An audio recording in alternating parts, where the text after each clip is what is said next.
Bienvenue donc au séminaire donc de la chaire de géopolitique du risque, intitulé cette année Technologie et globalisation. Nous inaugurons donc la session ouverte au public, qui est donc une séance aujourd'hui consacrée aux épidémies globalisées dans les Suds. Nous avons donc pour cette séance la chance de recevoir 3 personnes, à savoir donc Marine Aldada, Jean-Benoît Fallis et Grégoire Lurton. Euh, J'aurai l'occasion de les présenter juste après, mais pour vous expliquer très rapidement le déroulement de cette séance, donc, je vais donc passer la parole au professeur Peter Burgess pour introduire rapidement la séance, et puis ensuite donc, je présenterai nos invités du jour. Et évidemment, je leur laisserai à ce moment-là la parole pour environ 40-45 minutes. Leur intervention sera suivie d'une discussion et nous essaierons évidemment de garder environ 30 minutes pour vos questions éventuelles. Donc, vous avez pu voir que nous sommes dans une session de webinaire, donc vous ne pouvez pas prendre la parole directement. Je vous invite ainsi à envoyer vos questions sur le chat que vous devez avoir normalement en bas de votre écran. Donc, vous pouvez nous envoyer les questions tout au long de la séance. Et puis, donc, nous garderons, comme je vous disais, la dernière demi-heure pour transmettre toutes vos questions à nos invités. Alors, je laisse la parole à Peter, peut-être pour introduire la séance pour 2 minutes. Tout à fait. Merci. Bonjour à tous, et surtout bonjour à nos invités et bienvenue. Donc, deux mots de rappel des principes de base qu'on avait présentés la dernière fois et peut-être une petite suggestion sur comment ils peuvent s'appliquer au thème de ce soir, donc les épidémies globalisées dans le Sud. Donc, vous vous rappelez qu'il était question pour ce cours, pour ce séminaire, d'une double critique, une critique d'une part du risque, du concept du risque, et de l'autre, une critique du concept de géopolitique. En ce qui concerne le risque, il était question de le voir non pas comme un fait empirique, mais comme un discours qui pourrait être déterminé socialement, qui pourrait être manipulé et surtout qui peut être appliqué de manière quasiment cynique, instrumentelle, à des différentes fins. On avait tracé 2 filières de cette double critique, une filière de la réflexivité qui remonte à Ulrich Beck et cette idée que les grands risques de notre époque sont des risques que nous créons nous-mêmes. Et l'autre était la filière Rumsfeld et donc la force de l'incertitude, donc la force politique de ce que nous ne savons pas. Bon, qu'est-ce que ça peut nous donner à penser sur la question des épidémies globalisées? Bon, une observation, sans savoir ce que vont dire nos intervenants, pas tout à fait en tout cas, une suggestion, c'est de souligner que les épidémies présentent une question de risque dans le sens où ils se produisent jamais dans le vide. Elles se produisent, les épidémies, toujours dans des constellations multiples, sociales, politiques, culturelles, de pouvoir, de valeurs. Et donc, il y a toujours des éléments d'inconnu, d'imprévisible qui s'y attachent. Et donc, en ce sens-là, ils forment toujours une constellation du risque. Donc, notre question théorique dans ce séminaire pourrait être, est-ce qu'il y a un risque simple, univoque, unilatéral? Et la réponse est clairement non. Et je pense qu'on va avoir des exemples et des développements théoriques ce soir qui vont renforcer cette idée que les épidémies se produisent dans des constellations de risques, dans des constellations de danger, de vulnérabilité, et qui sont tellement complexes. Et ces complexités, au-delà du danger de la maladie, posent aussi d'autres dangers secondaires. Voilà, juste une petite observation à souligner avant de donner la parole de retour à Sarah pour les introductions. Merci beaucoup, Peter. Donc, comme promis, je vais présenter brièvement nos invités, car comme on a pu l'évoquer dans la séance introductive avec nos étudiants, il nous semble assez important de toujours situer la personne qui va transmettre ces connaissances. Donc, je commence avec vous, Marine Aldada. Vous êtes sociologue et chargée de recherche au CNRS, au Centre d'études des mouvements sociaux. Vos recherches portent sur les politiques de santé en Asie et en Afrique, et notamment sur les technologies numériques appliquées à la santé, en Inde, au Ghana et au Kenya. Et vous avez donc récemment publié un article dans Réseau qui s'appelle donc le téléphone portable, promoteur de la santé comportementale dans les Suds, ainsi qu'un autre article dans Politique africaine, le téléphone portable comme outil de santé globale, donc en 2019. Jean-Benoît Fallis, vous êtes également donc maître de conférence, donc vous êtes également chercheur au Centre d'études africaines et rattaché également à l'Edinburgh Futures Institute, donc à l'Université d'Édimbourg. Vos travaux portent sur l'économie politique et la gouvernance des services sociaux de base dans les sociétés dites fragiles et touchées par des conflits, particulièrement dans la région des Grands Lacs en Afrique. Vous êtes également chercheur principal d'un projet de cartographie de la gouvernance des réponses à la pandémie de Covid-19.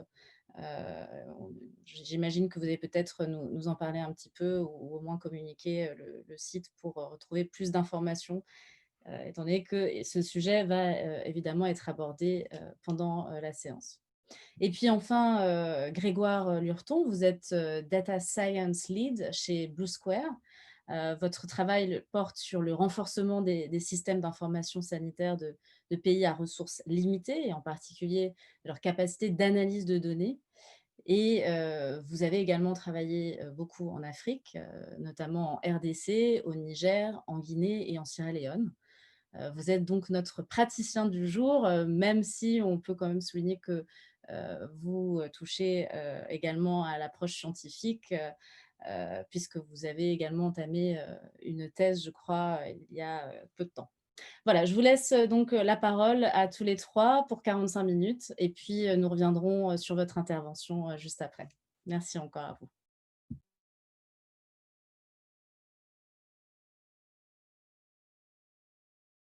Est-ce que vous pouvez voir la présentation? Est-ce que vous m'entendez surtout? Parfait. Voilà. Bonjour et merci beaucoup Sarah et Peter pour cette introduction, pour votre invitation.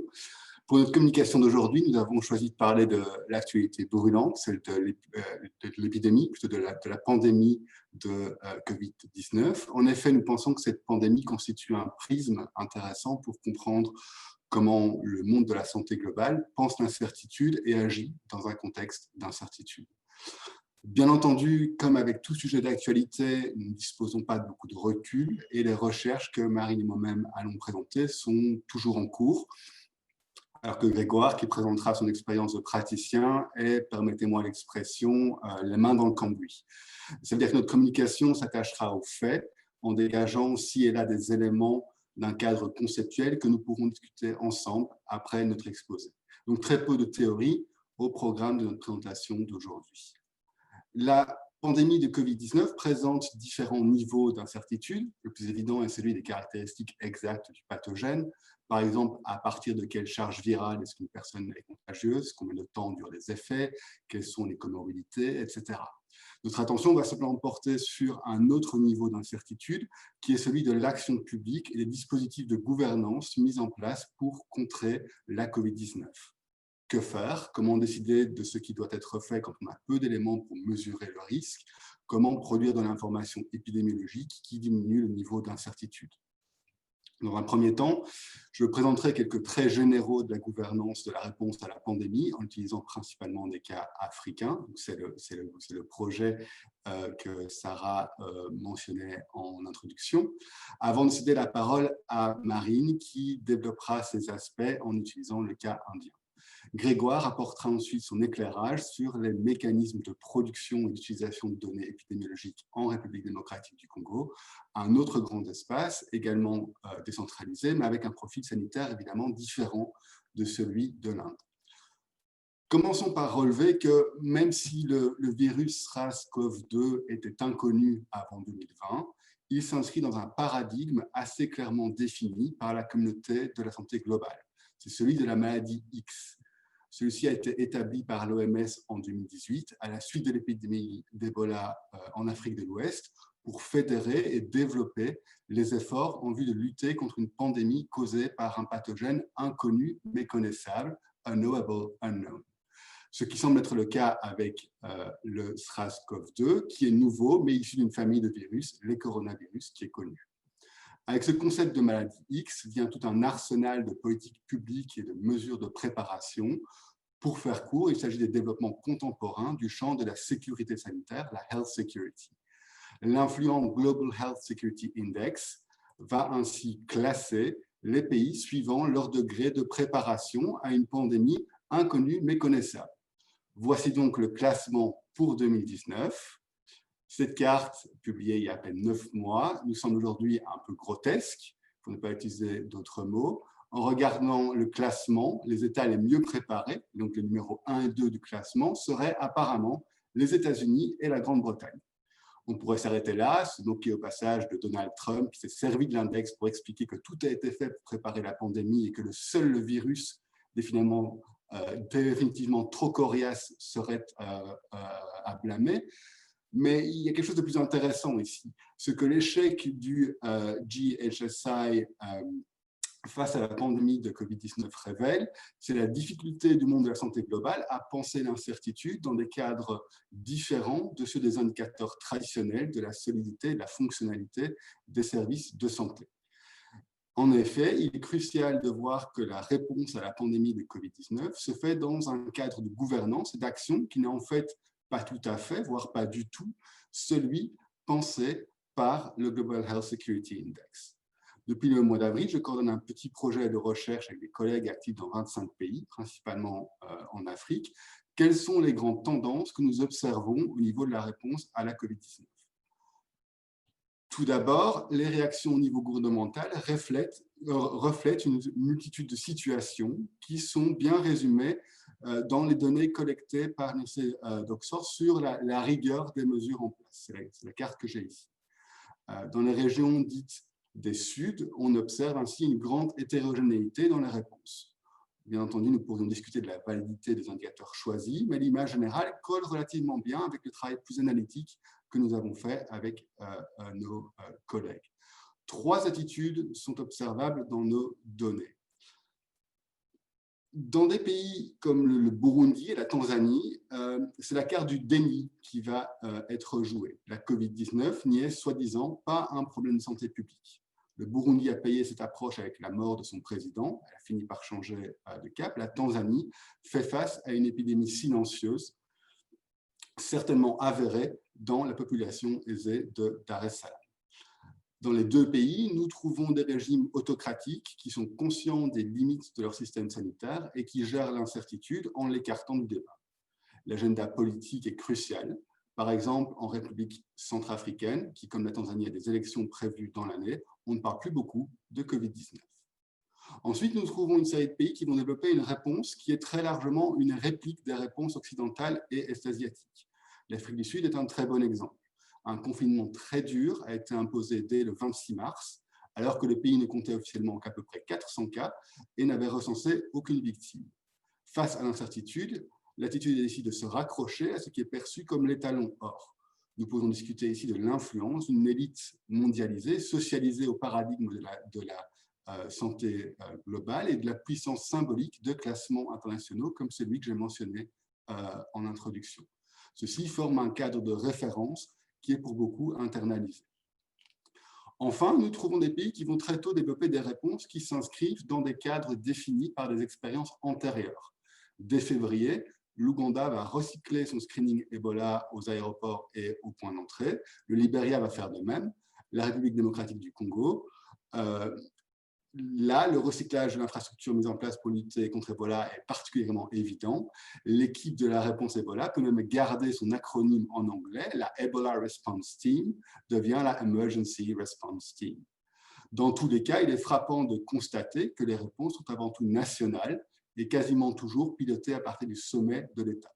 Le Covid-19 est présenté comme un ennemi étranger, d'ailleurs plus souvent européen que chinois quand on se concentre sur les pays africains. L'approche est donc une approche de sécurité nationale, c'est le terme qui est d'ailleurs utilisé dans la plupart des pays. Elle ne laisse pas beaucoup de doutes, elle ne laisse pas beaucoup de place pour exprimer le doute, pour exprimer l'incertitude. Au niveau de la gestion de cette incertitude, on observe à la fois des logiques de concentration de la prise de décision et des logiques d'inclusion de nouvelles parties dans cette prise de décision. Commençons ici par noter que l'approche de sécurité nationale signifie souvent la relative marginalisation de deux acteurs jusque-là clés dans les prises de décision de santé. D'abord, le monde de la santé globale, les ONG internationales au premier plan, qui sont typiquement réduits à un rôle de soutien opérationnel. Dans un seul des cas que nous avons étudiés, celui du Soudan, l'OMS apparaît dans le cercle rapproché des décideurs de la réponse. Il est vrai que les cadres d'influence typiques des acteurs de la santé globale, tels que les groupes de travail sectoriels, sont mis au second plan dans l'urgence et surtout que le modèle d'urgence qu'elle propose, pensons aussi par exemple au déploiement humanitaire d'hôpitaux de campagne, semble peu adapté à un pathogène mal identifié et potentiellement présent sur tout le territoire. Ensuite, l'approche de sécurité nationale semble souvent donner lieu à une reconcentration au niveau central de compétences, légalement ou de facto déconcentrées ou décentralisées. Dans plusieurs pays, les chercheurs ont parlé de surconcentration. L'approche ici est verticale, pour reprendre le langage de la santé publique, et le risque est donc de retrouver tous les écueils déjà formulés par rapport à ce genre d'approche, notamment pour ce qui est du renforcement des inégalités sanitaires. Cette approche nationale, voire nationaliste, généralement excluante, va dans la pratique limiter le nombre d'acteurs et d'opinions et peut-être par là limiter le champ de l'incertitude ou tout du moins la possibilité d'avis divergents. D'autant plus que la gouvernance de la pandémie prend souvent des allures de court-circuitage des institutions démocratiques, voire même des institutions technocratiques. Dans presque tous les pays, la réponse à la Covid-19 est articulée autour d'un groupe d'urgence qui prend des noms divers et qui presque systématiquement monte en puissance comme l'espace privilégié de gestion de la réponse au risque. Dans seulement 4 cas sur les 25 de notre travail, cette task force, comme on l'appelle, s'appuie sur une structure antérieure, sur une structure qui lui préexistait. On voit bien ici les limites d'un index comme le GHSI, qui ne capture pas l'espace dans lequel la réponse se joue, puisque la plupart des task forces n'existaient pas avant la COVID-19. De façon presque ironique, ces task force sont quelque part la réalisation d'un des vœux les plus chers de la santé globale. C'est l'idée d'une large coalition pour la santé au travers de tous les secteurs. C'est l'idée du One Health, formulée au début des années 2000, une approche intégrée, systémique, unifiée de la santé publique, animale et environnementale. Effectivement, nous trouvons dans ces groupes, dans ces task force COVID-19, des responsables qui ne sont pas les abonnés de la santé globale. Le ministère de la Défense, de l'Intérieur, du Tourisme, de l'Environnement, de l'Éducation dans de nombreux pays. A priori, on pourrait donc se réjouir d'une approche quelque part plus pluridisciplinaire de la question, même si d'autres acteurs, comme j'ai dit, ont préalablement été exclus. Mais notre travail, ainsi que le travail des collègues de l'OMS, montre que ces task force reflètent souvent à l'extrême les rapports de force dans l'espace public. Elle compte des hommes plutôt que des femmes, des gens proches, voire très proches du pouvoir, plutôt que des gens critiques du pouvoir, ou bien, comme le projet l'a montré dans le cas de la Somalie, des représentants des associations de médecins plutôt que ceux des infirmières. Pour faire court, les task force que nous avons analysées sont typiquement la garde rapprochée du pouvoir, dont les membres sont nommés de façon arbitraire et à la discrétion du pouvoir en place. Un cas intéressant, celui du Malawi, que j'ai repris sur la DIA. Le groupe semble en apparence bien plus inclusif. On voit des syndicats, les leaders de l'opposition, le directeur du réseau de santé confessionnel. L'histoire, telle que je la comprends, est que le gouvernement a tenté au début de la pandémie de mettre en place un confinement assez dur, qui a été en fait annulé par la Cour suprême et qui a donc forcé une reconfiguration de la task force Covid. Dans la plupart des cas, il a été très difficile de comprendre qui est dans la task force. Notre information est largement parcellaire dans plus ou moins la moitié des cas. De même, il est très difficile de comprendre quelle information est utilisée pour justifier dans l'incertitude l'action. Mais heureusement, Grégoire, je pense qu'on dira bientôt un peu plus sur ces processus de création de données. Je vais maintenant laisser la parole à Marine, qui va développer le cas de l'Inde, qui illustre une dernière tension créée par le court-circuitage, qui est l'aggravation de la tension entre centre et périphérie. Donc, au 26 septembre, avec 6,1 millions de cas confirmés, l'Inde est devenue le deuxième pays en nombre de cas cumulés après les États-Unis. C'est d'après l'OMS, le pays où l'épidémie connaît la croissance la plus rapide au monde en chiffres absolus.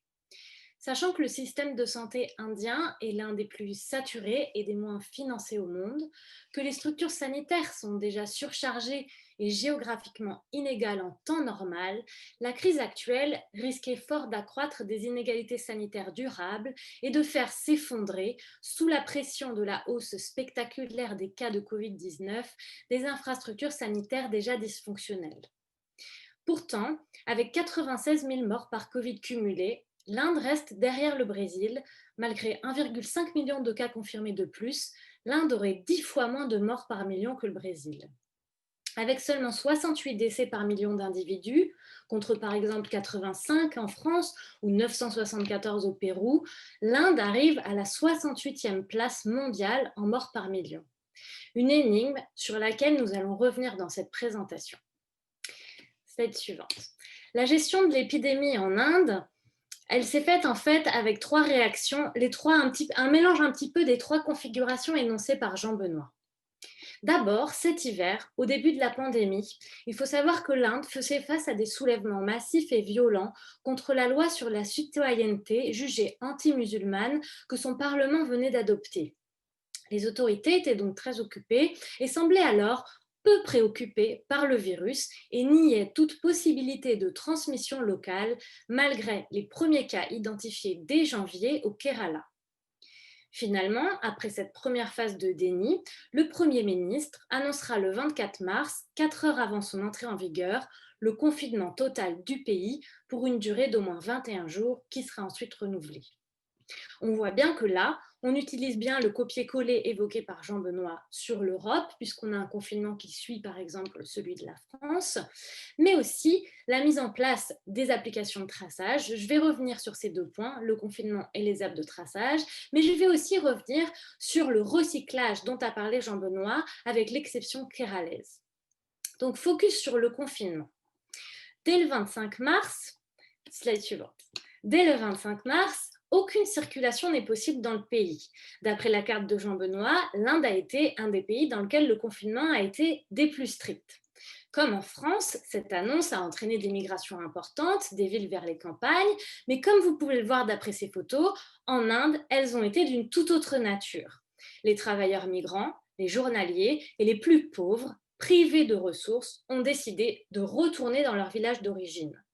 Cet exode tragique et parfois mortel de migrants indiens fuyant les villes constitue le symptôme le plus visible du confinement à l'indienne qui n'a en rien permis d'aplatir la courbe. L'Inde n'a toujours pas atteint son pic épidémique en septembre, les cas augmentent encore quotidiennement. Malgré une forte réaction au début de la pandémie, les restrictions ont commencé à être levées dès juin et cet assouplissement s'est poursuivi malgré l'augmentation spectaculaire du nombre de cas au niveau national.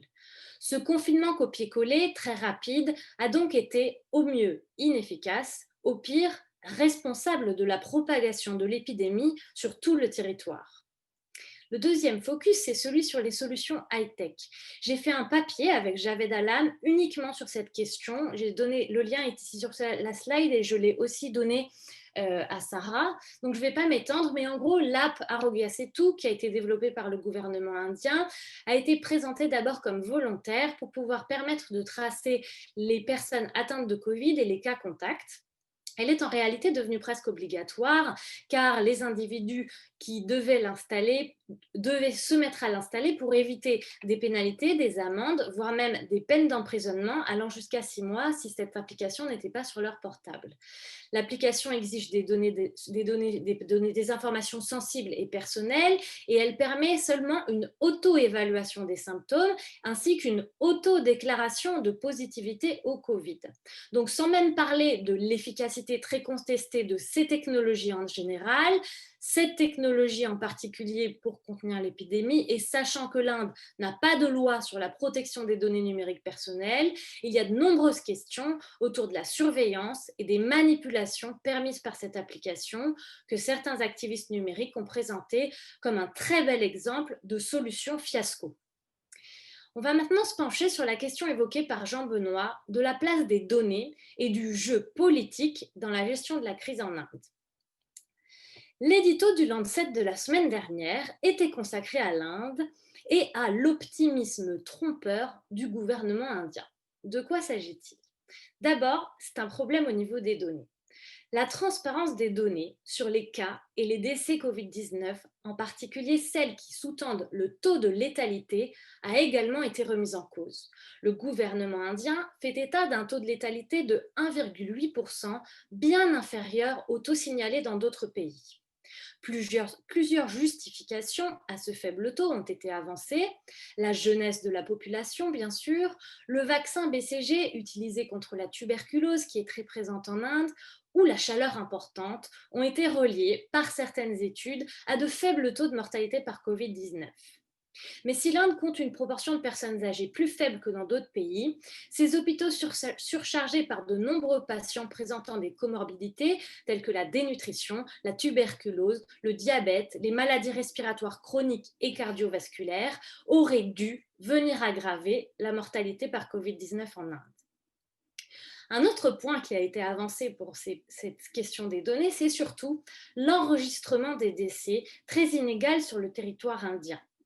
Seulement 22% de tous les décès sont médicalement certifiés en Inde et cette certification est pratiquement inexistante dans les États pauvres du Nord qui sont pourtant les plus peuplés d'Inde. Plus de 65% du total des décès Covid-19 signalés en Inde proviennent de seulement 4 États, le Maharashtra avec Mumbai, le Tamil Nadu, le Karnataka et Delhi, où l'enregistrement des décès est de 100%. Et même dans ces états, on ne teste pas systématiquement les morts à l'hôpital ou on ne les met pas nécessairement dans la case Covid en raison des comorbidités que je viens d'évoquer ou parce qu'ils sont décédés avant même d'arriver à l'hôpital. Le Tamil Nadu a récemment ajouté plus de 400 décès oubliés à son bilan, de même pour le Maharashtra. Et le Bengale occidental avait pris l'habitude, comme beaucoup d'autres États indiens, d'exclure systématiquement tous les décès dus à des comorbidités parmi les décès par Covid. Enfin, on accuse aussi le gouvernement de ne pas faire remonter les chiffres déclarés par les hôpitaux. À Delhi, par exemple, au mois d'avril, le gouvernement annonçait 15 fois moins de morts par Covid que ce que les hôpitaux avaient effectivement fait remonter. Une récente enquête en Assam montre les mêmes problèmes de manipulation des données déjà incomplètes sur la mortalité par Covid.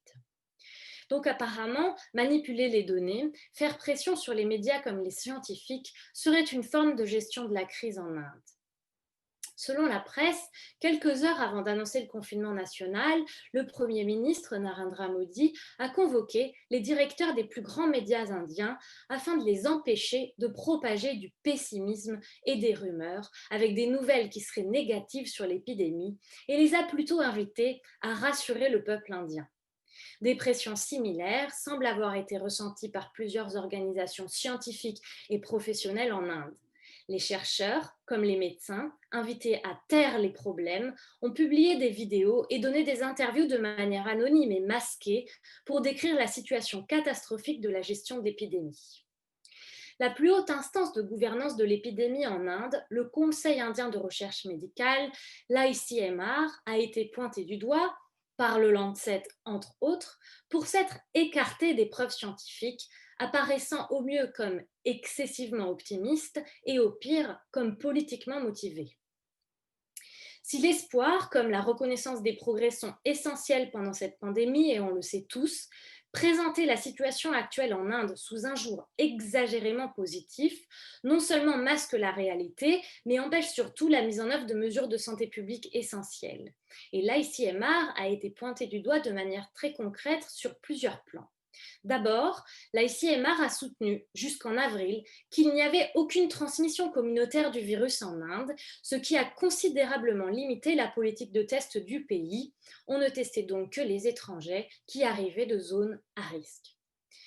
Malgré des preuves scientifiques insuffisantes, l'ICMR a également recommandé l'utilisation de l'hydroxychloroquine en traitement préventif pour les personnes ayant été au contact de cas confirmés, que ce soit avec symptômes ou non, que ce soit au domicile ou à l'hôpital, entraînant la consommation incontrôlée d'un médicament potentiellement dangereux et, d'après certains articles, la mort de plusieurs professionnels de santé indiens ayant suivi cette recommandation.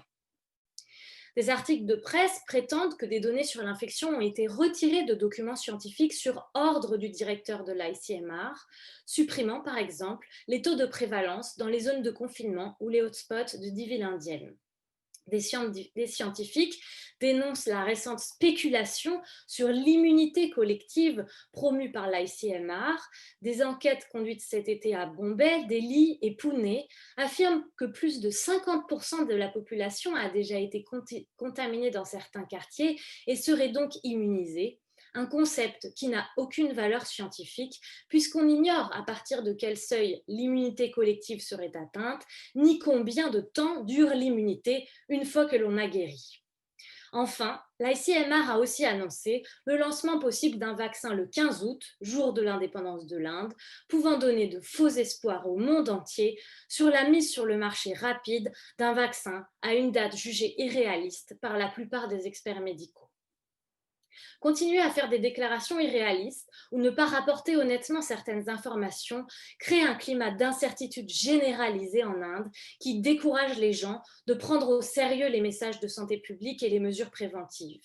L'Inde dispose pourtant de l'expertise en médecine, en santé publique, en recherche et en production biomédicale pour aider le pays à traverser cette pandémie. Et c'est exactement ce que le cas du Kerala illustre. Ce que j'appelle l'exception Kerala, c'est un petit peu ce qu'a évoqué Jean-Benoît avec le fait que certains pays africains, grâce à l'épidémie de Ebola, ont pu réagir plus vite à la pandémie de la Covid-19. C'est l'épidémie du virus Nipah en 2018, dont le taux de mortalité varie entre 40 et 70%, qui a préparé le Kerala pour le Covid-19. Comme l'a déclaré sa ministre de la Santé, qui était déjà alors en poste et qui l'est encore actuellement, cela lui a appris qu'une maladie très contagieuse, pour laquelle il n'existe aucun traitement ou vaccin, doit être prise très au sérieux.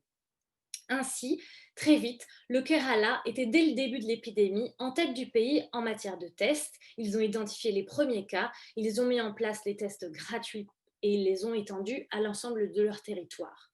Une surveillance rigoureuse par des équipes de contrôle qui réunissaient à la fois des médecins, du personnel médical et de terrain, mais également des fonctionnaires de l'État mis à disposition, ont été rapidement déployés grâce aux structures Nipah pour suivre le parcours du virus. Grâce à cette recherche des contacts, le Kerala a pu suivre près de 90% de tous les contacts primaires et secondaires qui ont été conseillés d'être soit isolés à la maison, soit amenés à l'hôpital.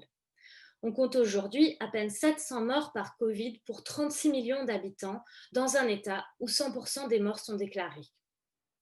Le Kerala a un modèle social à part, avec un système éducatif et hospitalier avancé et bien plus égalitaire, notamment à l'égard des femmes, que le reste de l'Inde. C'est l'État avec l'indice de développement humain et le taux d'alphabétisation le plus élevé d'Inde, même si on peut toujours contester ces chiffres. C'est aussi un État qui pratique une importante décentralisation du pouvoir. La justice sociale, l'égalité de genre, l'accessibilité des soins, la transparence et la décentralisation politique semblent avoir été des atouts qui ont permis au Kerala de bien mieux faire face à l'épidémie que les autres États indiens.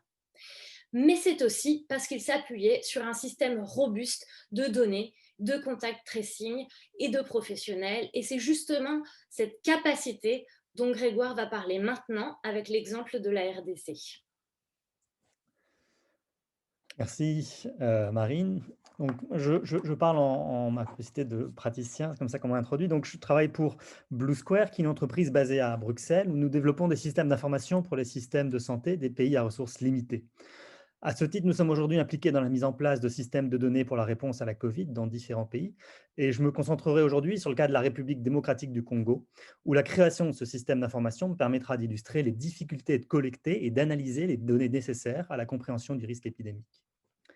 Le premier cas de Covid qui a été documenté en RDC, il a été le 10 mars dernier. Comme indiqué par Jean Benoît, la riposte est structurée autour du secrétariat technique pour la riposte, rattaché au secrétariat général du ministère de la Santé et organisé en commissions thématiques et techniques. Ce secrétariat est dirigé par le professeur Mouyembe, un spécialiste reconnu de la lutte contre les pandémies et l'architecte de la riposte de la RDC contre les épidémies à Ebola. Et les différentes commissions ont été staffées par des personnels impliqués dans la riposte à Ebola. Très vite, des mesures d'imitation, comme la quarantaine des voyageurs internationaux ou le confinement des centres urbains importants, ont été prises sans analyse claire des données sur le terrain. Il faut préciser que les données dans un pays comme la RDC, où le dernier recensement date de 1984 et où plus des 3/4 des décès ne sont pas enregistrés, rendent difficile la définition et l'évaluation des politiques de santé, même en dehors des situations d'urgence. Dès le mois d'avril, Blue Square a reçu le mandat, en collaboration avec l'ONG American Path, d'appuyer la commission de gestion de l'information pour construire le système de données pour la réponse à la Covid. Ce projet, financé par la fondation Bill et Melinda Gates, doit aussi permettre de suivre l'impact de l'épidémie de Covid sur l'accès aux soins à travers le pays. Notre implication dans ce projet prolonge l'appui fourni depuis des années au système national d'information sanitaire. Les enjeux de la construction de cette infrastructure de mesure pour la riposte épidémique illustrent les enjeux de la production de l'information nécessaire pour la gestion du risque épidémique. Je présenterai les principaux enjeux de cette infrastructure en décrivant d'une part la consolidation du système de collecte des données pour la Covid, puis en présentant les questions liées à l'analyse et à l'utilisation de ces données. La mise en place d'un système de données dans un pays dont la surface fait 4 fois celle de la France et avec des infrastructures de communication souvent faibles n'est pas qu'une question technologique. Dès le début de l'épidémie, les différents acteurs impliqués ont mis en place des sous-systèmes de collecte de données, souvent basés sur des fichiers papier, saisis par la suite en Excel et répondant aux besoins spécifiques des acteurs de terrain. C'est ce que vous voyez sur la gauche de cette diapositive. Ainsi, la police aux frontières a intégré le suivi du dépistage et de la quarantaine des voyageurs dans les données des points d'entrée dans les pays. Le laboratoire en charge du dépistage pour l'ensemble du pays a lui aussi commencé à collecter des données dans un format idoine.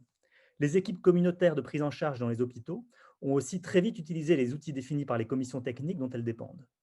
La compilation de ces fichiers se faisait après envoi par email, à un rythme parfois aléatoire, et par la commission de gestion de l'information à Kinshasa. La RDC a pu bâtir sur ce premier système, sur les outils existants développés dans le cadre des programmes de lutte contre Ebola. Les outils à la fois de collecte et de compilation des données, mais aussi les outils d'analyse et les formats de rapports de situation quotidiens sont dans un premier temps directement hérités des sources Ebola, de même que de nombreux personnels habitués à leur utilisation. Si cet héritage a permis un déploiement rapide, il emporte cependant parfois le passif et n'est pas complètement adapté à une épidémie aux caractéristiques bien différentes. L'épidémie de Covid est beaucoup plus étendue géographiquement que les épidémies à Ebola et nécessite la collecte de données sur les ressources et les populations à une échelle énorme. Un exemple parmi d'autres, implémenter des identifiants uniques permettant de suivre des patients dans un continuum de soins, allant de l'identification des contacts possibles à une prise en charge médicale, en passant par le suivi d'échantillons de dépistage en l'absence d'un état civil ou d'identification nationale, est un challenge important. Le choix technologique fait par la commission de gestion de l'information a été d'utiliser un système gardant en son centre le DHIS2, qui est le système de données utilisé par le système national congolais. Le système développé par Blue Square n'est donc que marginalement un développement nouveau, mais consiste surtout dans la reprise de conventions et d'outils existants pour les intégrer dans une solution technique déjà utilisée.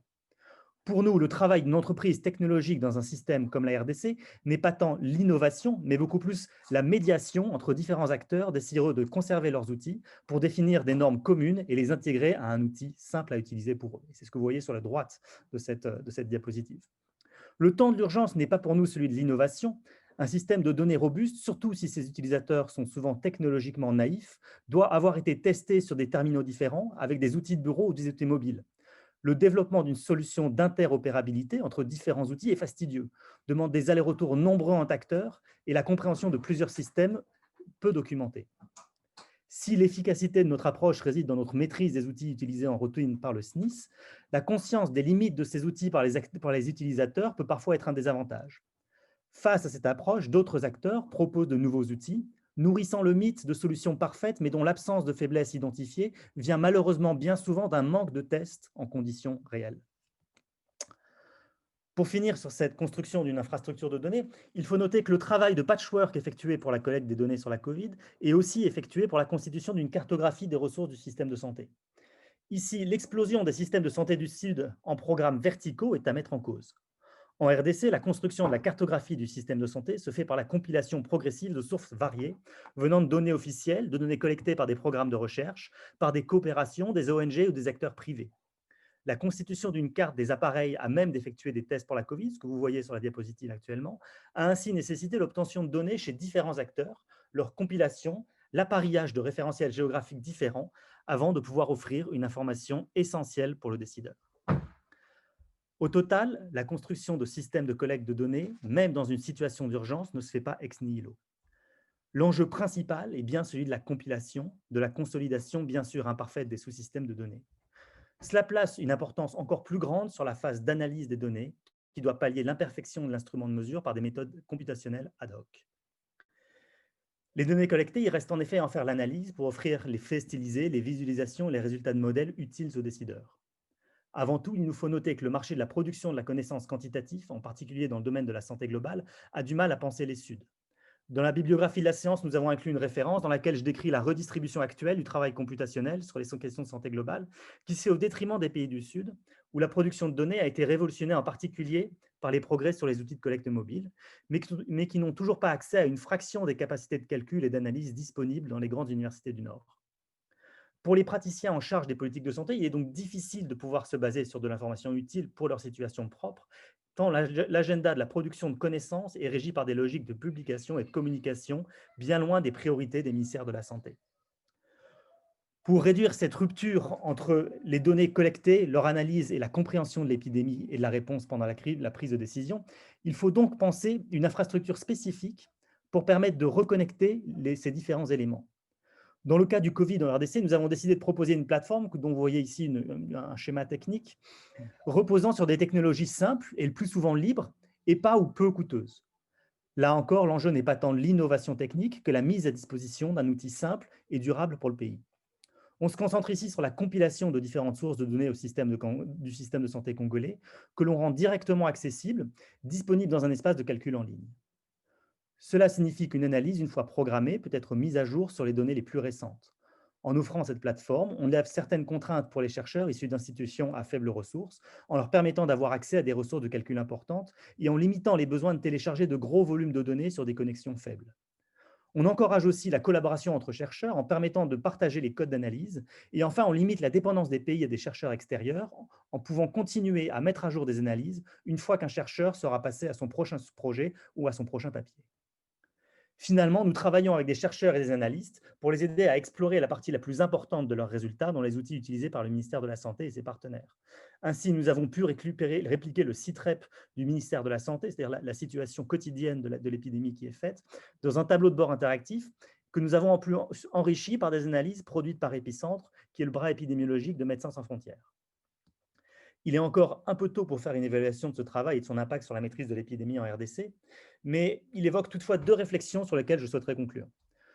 D'une part, nous construisons des outils souvent librement disponibles, mais c'est leur combinaison qui est complexe. Une grande partie de notre valeur est dans le tissu connectif, les API et les connecteurs qui vont permettre à des utilisateurs de transférer leurs données d'un espace à l'autre.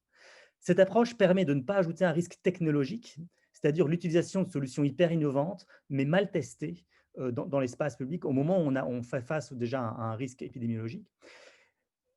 Et deuxièmement, en revanche, les enjeux liés à la gouvernance de cette plateforme sont nombreux.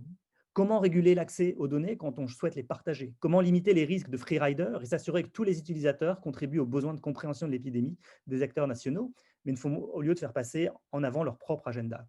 Comment stimuler la gouvernance numérique dans les pays où le cadre de régulation des données est quasi inexistant? Ces différentes questions pointent vers le nécessaire investissement dans des infrastructures de données et de connaissances locales en amont des crises et vers des enjeux spécifiques de la production de la connaissance et de la gestion de l'incertitude au niveau global. Cela m'amène à la conclusion pour l'ensemble de nos trois présentations. On a vu à travers ces trois présentations que la gestion de l'épidémie et de l'incertitude qui lui est liée en Afrique et en Asie du Sud a fait appel à des stratégies similaires. cité par Jean-Benoît et illustré par Marine. Le déni, le rassemblement des décisions autour d'un noyau assez restreint, le plaquage d'outils importés d'autres contextes, tels que le confinement généralisé, ou le recyclage d'expériences épidémiques passées, comme Ebola en RDC ou Nipah en Inde. Ces solutions reflètent souvent implicitement les cadres et les structures de pouvoir de la santé globale. Un article récent estime en effet que dans les 20 dernières années, 45% des articles publiés sur l'Afrique dans les revues économiques portent sur seulement 5 pays, représentant 16% de la population africaine. Ce biais dans la production de connaissances sur les pays africains est renforcé par ce que Seye Abimbola appelle le foreign gaze. Différents exercices de quantification montrent que dans chaque domaine de la recherche en santé globale, moins de 50% des articles publiés avaient pour investigateur principal un chercheur issu des pays dont ils traitent. Et pour plus de 10% de ces articles, aucun chercheur dans la liste des auteurs n'était issu du pays dans lequel se déroulait la recherche. Les connaissances de la santé globale sont donc souvent construites à distance et par imitation, sans nécessairement faire beaucoup de place aux réalités locales. On assiste à la réplication de silver bullets, censés régler des problèmes complexes à travers des solutions génériques, souvent développées avec un biais technologiste clair. En situation d'urgence ou d'incertitude, cette structure est particulièrement sensible au relâchement des standards de preuve. On l'a vu au cours des débats sur l'efficacité de l'hydroxychloroquine ou dans les affirmations d'efficacité de différentes solutions techniques jamais testées ou utilisées, comme les apps de contact tracing. L'urgence a eu pour effet de relâcher et même de remettre fondamentalement en cause les exigences de démonstration d'efficacité des options techniques disponibles. Cet effet de la crise n'est toutefois pas spécifique au Sud. Beaucoup des aspects que nous avons développés s'appliquent probablement aussi à la France, aux États-Unis ou au Royaume-Uni, entraînant la même confusion et parfois la défiance des citoyens vis-à-vis de la capacité de leur gouvernement à gérer la pandémie. La séparation arbitraire et artificielle entre pays dits développés ou en développement en prend d'ailleurs pour son grade, comme le montre l'échec du Global Health Security Index évoqué par Jean-Benoît en introduction. Toutefois, et pour conclure sur une note positive, on peut espérer que la crise actuelle de la santé globale peut faire évoluer cette situation. En l'absence de modèles satisfaisants de gestion de la crise qui colle au système de pouvoir de la santé globale, on doit se tourner vers des gestions localisées de l'incertitude et vers des innovations ou des bricolages, pour emprunter un concept à l'anthropologie sociale, qui permettraient de résoudre des problèmes concrets et de faire émerger des solutions variées, renforçant l'arsenal de lutte contre les pandémies. On aimerait que cette crise mondiale puisse au moins servir à la construction d'infrastructures de connaissances locales, propres à diminuer l'incertitude à laquelle doivent faire face les responsables sanitaires des Suds, aujourd'hui confrontés à la pandémie de la Covid-19. Nous vous remercions. Merci beaucoup à tous les trois pour cette intervention pour le moins riche, qui soulève de nombreuses questions et de nombreux enjeux pour ce qui est d'une part de la question du risque, mais je crois aussi plus largement de la question de la production de connaissances. Alors peut-être que je me tourne vers Peter, peut-être que tu veux commencer pour interroger nos invités. Je peux me lancer. Merci beaucoup pour cette seule intervention collective très très riche et évocatrice. Je peux peut-être poser une question assez grande qui touche vraiment les trois interventions et qui concerne l'interface politique pandémie, politique population concernée par la maladie. Dans un premier temps, est-ce que c'est la bonne manière de concevoir le problème? Donc, on a tendance, vous, dans votre exposé, mais je pense que partout dans l'analyse critique qu'on entend aujourd'hui en France et ailleurs, qu'on forme le problème de l'efficacité du traitement de la maladie comme une opposition entre politique publique et, je ne sais pas, population concernée, population touchée, communauté touchée par la maladie. Comme si c'était la division, la frontière naturelle entre ces deux problèmes. Et cette division présuppose donc qu'il n'y a pas de question, qu'il y a un parti politique et un parti non politique. Il y a un parti qui concerne la classe de gens qui retiennent le pouvoir et qui ont le droit de prendre des décisions sur la santé publique, et d'autres qui n'en ont pas, qui n'ont pas de pouvoir, qui n'ont pas de voix, qui n'ont pas d'accès à ces outils, à ces institutions qui peuvent les aider. Donc ça, c'est un peu est-ce que c'est le bon modèle? Est-ce que c'est la bonne manière de d'organiser notre critique, parce qu'on est tous là pour améliorer la situation, améliorer le traitement, surtout dans le Sud. Mais je pense qu'on parle souvent, si ce n'est pas toujours, de cette opposition qui n'est pas tout à fait stable, à mon avis. Et puis, un peu plus spécifiquement, donc je peux revenir sur ce qu'a dit Jean-Benoît, donc dans la première partie, avec ces modèles, ces 3 modèles d'analyse, donc qui se répètent à travers tous les modèles. Donc, et là, encore une fois, donc déni, copier-coller, expérience intérieure. Quelles sont les limites de ce modèle? Est-ce que c'est un modèle approximatif? Est-ce que c'est vraiment un modèle qui transcende les différences culturelles, les différences de valeurs locales ou nationales? Voilà. Et puis, donc, dernier volet de cette même question, ce que Marine a dit sur le cas de Karala, qui est absolument fascinant, et vous n'avez pas dit, à mon avis, assez sur ce cas. J'ai soif de vous écouter davantage, parce que ce miracle de Karala me laisse un peu perplexe, bon, bien perplexe. Donc, vous avez conclu en disant que c'est attribuable d'une part à la décentralisation du pouvoir, je vois bien l'argument, et de l'autre, si j'ai bien compris, d'un système de collecte de données et d'organisation scientifique au niveau local qui est beaucoup mieux, supérieur à partout ailleurs en Inde. Qu'est-ce que ça veut dire de la décentralisation du pouvoir? Quelle forme prend le pouvoir au niveau local, donc décentralisé, qui permet à ces populations locales de mieux gérer la maladie? Donc, concrètement, qu'est-ce qu'on peut faire avec le pouvoir? Si on met le pouvoir entre les mains des populations locales, quels sont les avantages? Qu'est-ce qu'il peut faire sans une organisation, sans des institutions nationales ou régionales qui ont des ressources, qui ont de la connaissance, la compétence scientifique pour faire face aux maladies, aux pandémies. Donc, bon, voilà, des questions assez larges, comme d'habitude, mais qui donnent de l'espace pour répondre à votre gré. Merci.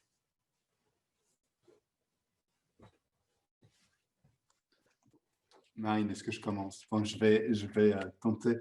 Je vais peut-être commencer par la question qui était un peu plus ciblée, parce qu'elle est plus facile. La réponse courte, c'est je ne pense pas qu'on soit déjà au stade de modèle, c'est plus une catégorisation une classification de ce qu'on a pu voir sur 25 pays. Donc, je serais prudent de ne pas ériger ça en modèle pour 2 raisons. La première, c'est évidemment qu'on n'a pas énormément pour l'instant de données ou d'informations. On aurait besoin quelque part d'avoir une vue beaucoup plus large. Même si on donnait une souplesse à ce modèle en disant finalement les 3 peuvent se combiner ou peuvent se succéder, il y aurait aussi toujours, et c'est peut-être mon deuxième point, un risque avec ce genre d'approche à en fait rater d'autres manifestations politiques de la réaction à la Covid-19. On n'a pas trouvé d'autres pour l'instant sur les 25 pays qu'on a observés, mais ça ne veut pas dire du tout qu'elles n'existent pas. Donc, je serai relativement prudent. Pour l'instant, on est vraiment sur une première phase où on essaye de simplement ramasser les différents exemples et de voir, tiens, qu'est-ce qu'on observe un petit peu comme tendance. Et ça fonctionne très bien pour, par exemple, le cas du déni, c'est-à-dire s'il y a déni, c'est quelque part sans appel. Les limites sont un peu plus poreuses quand on est sur qu'est-ce qui finalement est du recyclage. Du recyclage de quoi? Ça voudrait dire que quelque part, les modèles appartiennent vraiment à un espace géographique défini. Alors, on sait que ces modèles en santé globale, ils voyagent, ils sont réappropriés, ils sont dans un mouvement constant. Et donc, c'est un petit peu plus compliqué là d'avoir une catégorisation stricte. De même, le recyclage, ça fonctionne très bien quand on prend le cas de Ebola, parce qu'on a des cas vraiment très, très clairs. Mais je pense que dans tous les pays, ce qui se met en place ne vient jamais d'absolument nulle part. Il y a toujours une expérience qui est héritée. Alors, est-ce qu'elle est très visible ou pas? C'est là qu'est la question. Mais de nouveau, ici, les frontières sont relativement poreuses. Donc voilà, c'est juste une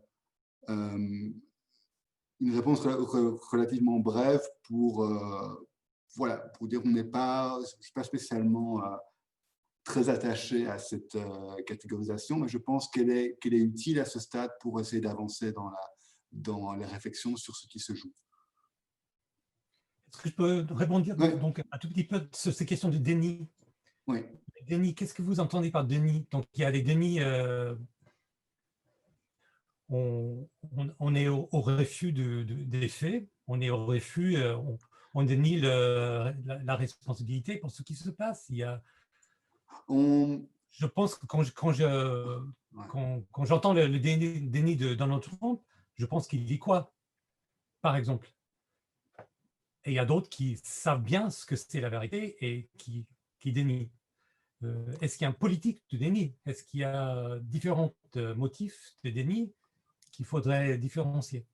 Oui, bien sûr. Oui, je pense qu'on est dans des choses extrêmement différentes. Si on prend simplement la comparaison entre les deux cas que j'ai mentionnés, qui sont le Burundi et la Tanzanie, on est sur des politiques du déni qui sont différentes, qui sont motivées de façon extrêmement différente. Dans le cas du Burundi, avant les élections de cette année, on est dans une espèce de théocratie, quelque part, où le peuple burundais est un peuple élu, et donc ce peuple ne peut pas être touché par la maladie. Il n'y a quelque part pas de raison que la maladie s'en prenne au peuple burundais.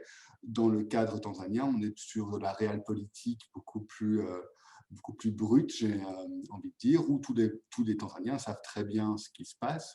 Si on parle en privé aux Tanzaniens, ils savent très bien ce qui se passe, mais politiquement, c'est quelque chose qui n'arrange pas le pouvoir. Et donc, le déni n'est pas spécialement un déni de la réalité de la maladie, c'est un déni du problème de santé publique. C'est-à-dire que ce n'est pas un problème de santé publique important ici, et donc il n'y a pas de raison qu'on s'y attache. Mais ouais, je ne sais pas si ça répond à votre question, mais on est dans des choses différentes. C'est-à-dire que vraiment, sur le cas de Burundi, on est quelque part dans un déni de l'existence même du pathogène, alors que dans le cas tanzanien, on est sur le déni d'autre chose. Donc le déni montre quelque part des réalités qui sont différentes. Oui, voilà, parce que les dénis, c'est toujours un discours politique. Bien sûr, ouais. Alors moi, je vais m'atteler peut-être aux questions plus difficiles. Merci Jean-Benoît. Donc deux questions différentes finalement, la place de la société civile dans tout ça, et puis la question de la décentralisation avec le cas Keralé, mais qui je pense serait vérifiable dans d'autres États avec des États, par exemple aux États-Unis. J'imagine qu'on pourrait faire un comparatif intéressant. Donc d'abord la place de la société civile. Comme l'a expliqué Jean-Benoît, c'est la même chose en Afrique. Je pense qu'on peut le constater dans d'autres pays également. La société civile n'a pas vraiment eu sa place dans la gouvernance de la gestion de la réponse à cette pandémie. Elle n'a pas eu sa place au niveau politique, dans le cadre des politiques nationales et dans le cadre des politiques régionales. Mais la réalité, en tout cas en Inde, c'est que pour gérer la tragédie humanitaire qui a eu lieu et qui a encore lieu en Inde aujourd'hui, c'est bien la société civile qui a pris à bras-le-corps le problème. Donc les distributions de nourriture, tout ce qui a été de la gestion de l'urgence de l'épidémie concrètement, elle s'est beaucoup faite et elle a été prise en charge par beaucoup de gens, de membres de la société civile, de petites ONG locales, et c'est ce tissu-là qui a sauvé certains États. J'ai des chercheurs qui sont spécialistes, par exemple, du Tamil Nadu et qui ont montré que ce tissu-là a été indispensable à la gestion de la crise immédiate, par exemple, de la faim.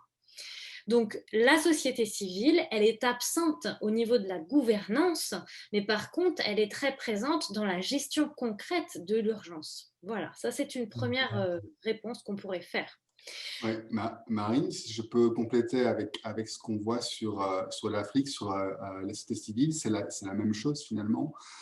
Et c'est assez frappant parce qu'on a des mécanismes en fait dans beaucoup d'États africains qui techniquement permettraient à la société civile d'avoir une voix, mais ces mécanismes sont complètement évités par la concentration de la réponse autour de ces task force qui va en fait vraiment exclure de fait la société civile qui se retrouve dans beaucoup de pays à essayer de trouver des nouvelles façons d'avoir sa voix au chapitre. C'est pas dans les pays que j'ai observés, c'est pas encore très clair.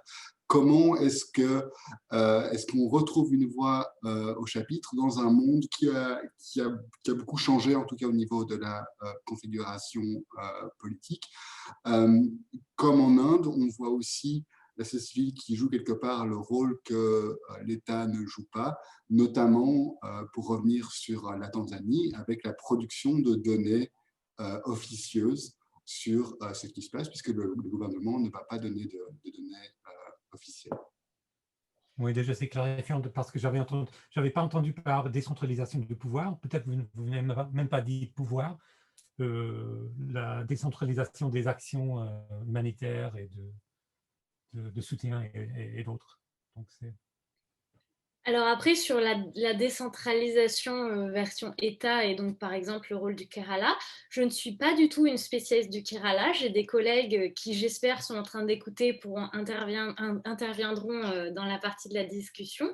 Par contre, ce que je sais pour avoir énormément travaillé dans les États les plus pauvres de l'Inde, qui eux n'ont pas les infrastructures sanitaires, d'information de santé qu'a le Kerala ou même le Tamil Nadu ou le Karnataka par exemple, les États du Sud restent beaucoup mieux dotés, la santé est quand même une affaire d'État et pas une affaire de gouvernement central en Inde, même si il y a une politique centrale en matière de santé. Ce sont des voire des financements qui sont accordés aux États qui parfois les refusent ces schémas, notamment les schémas de couverture santé universelle proposés par le gouvernement central. Par exemple, certains États refusent d'adhérer à ces politiques-là. La politique de santé est une politique qui est gérée au niveau de la région, de l'État. Le Kerala a une histoire particulière, un passé politique qui fait qu'il a développé des infrastructures de santé publiques bien plus accessibles que dans d'autres États indiens et des systèmes d'information de santé qui vont avec. Donc, il est évident que c'est un État qui va mobiliser bien plus facilement ces ressources-là qui sont déjà présentes sur les territoires et qui seront absentes, par exemple, d'un État comme le Bihar ou l'Uttar Pradesh ou le Jharkhand, par exemple. Donc, c'est en ça que c'est un exemple intéressant. Et après, il est évident que l'épidémie Nipah a joué un rôle important aussi pour le Kerala, puisque c'est un État qui a dû faire face à une épidémie très violente, très létale, et qu'il a dû le gérer tant bien que mal, et qu'il y a un historique de ça, de la même manière qu'il y a un historique de Ebola.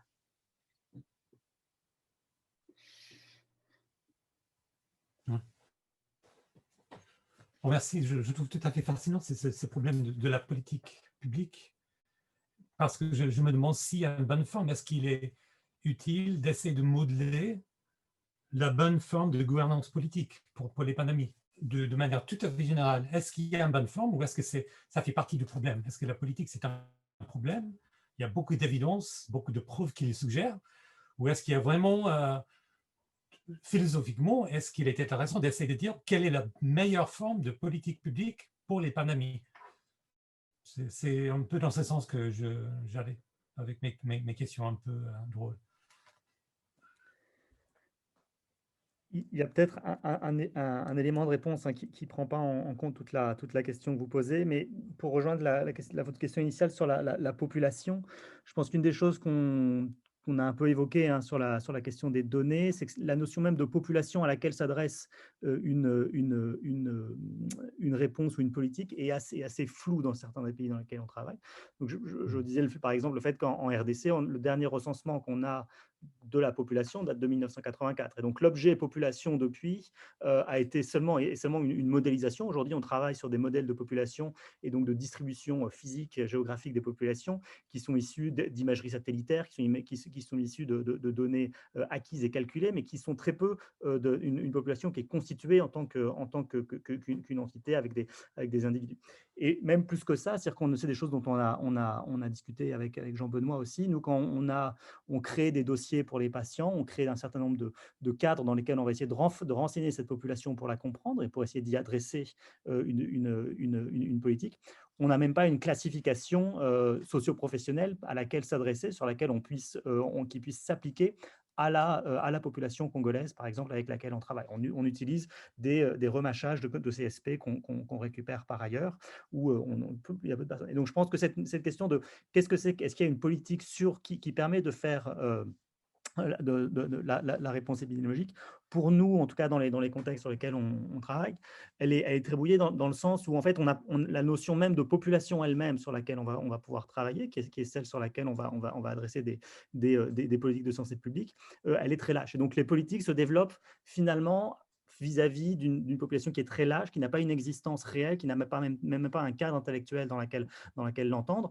Et donc, la politique de santé, en plus dans la Covid, dans une maladie qu'on ne comprend pas, elle est finalement, elle s'adresse beaucoup dans le noir vis-à-vis de quelque chose. On n'a pas un pathogène très défini ou très bien compris. On n'a pas une population très bien comprise en face. Et donc la politique va de toute façon se développer un peu dans ce vide-là et à tâtons. Et donc dans ce cadre-là, on peut se demander est-ce qu'il y a d'autres solutions que celles que les modèles que donne Jean-Benoît. À partir du moment où on n'a pas finalement, on ne sait pas à qui on s'adresse, on ne sait pas quel est le problème qu'on essaie de résoudre, on est obligé de reprendre des modèles, on est obligé de recycler des choses qui existent par ailleurs sans bien finalement comprendre pourquoi est-ce qu'on va les réutiliser aujourd'hui. Ah oui. Mais vous, en plus que les autres, effectivement, vous êtes obligé de modeler pour faire votre travail, effectivement.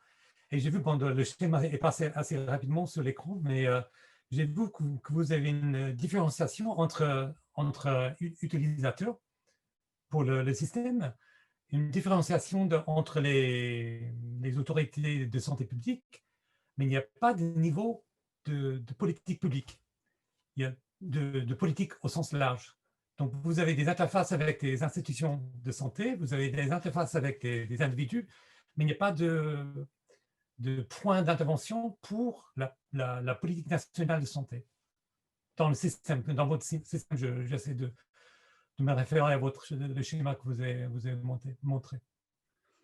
Alors, je pense que le système qu'on montre, donc ce qu'on présente ici, c'est celui d'un système qui est orienté finalement sur la résolution rapide d'un problème assez grand. Je pense que, et ça rejoint un peu ce qu'on disait, nous, l'intervention qu'on a en RDC, et pas qu'en RDC, mais dans certains pays, elle est sur le développement de ces deux plateformes de données en dehors même de la période épidémique. Et donc, par exemple, en RDC, aujourd'hui, on va travailler sur des systèmes assez proches.